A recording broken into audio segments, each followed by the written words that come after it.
I mean, if you look at school, it's opposite of what it takes to be successful in real life.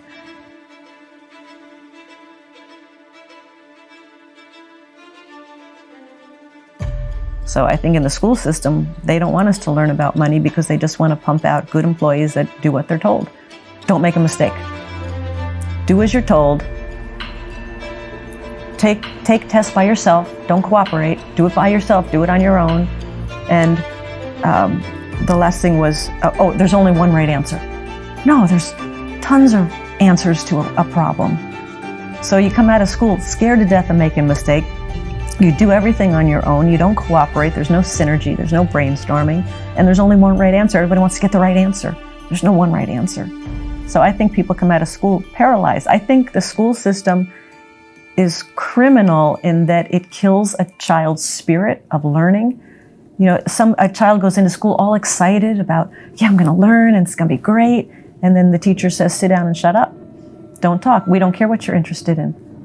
Did anybody in school ever ask you, did a teacher ever ask you, Brian, what are you interested in?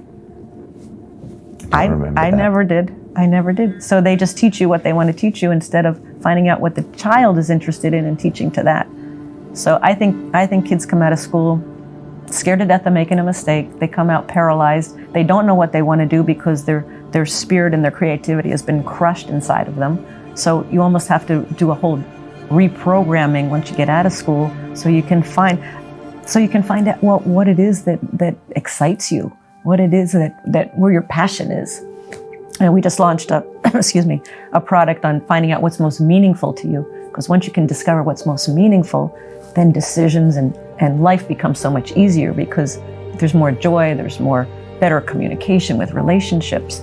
But they don't teach any of this in school. They just say, sit down, do as you're told, take the test by yourself, and don't make a mistake. Yeah, gosh, I think it's criminal. I've got boys that are 2 and 3 years old, and I'm just thinking I don't want them to do that, you know? And then you get out of school, and what's the first thing you get is the paycheck. Yes. Talk about that, because you get the paycheck and then you're waiting for the next paycheck. Yes. What does that do for the entrepreneurial spirit? Oh, kills it. Absolutely kills it. And a lot of people are addicted to that paycheck. They're so afraid to venture out on their own and not have the security of that paycheck.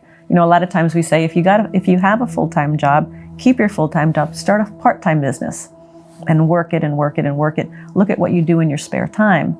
And people go, I have no spare time. Well, yes, you do. If you broke it out, how much are you watching TV? How much are you on your iPhone, playing video games, doing things that really are not important?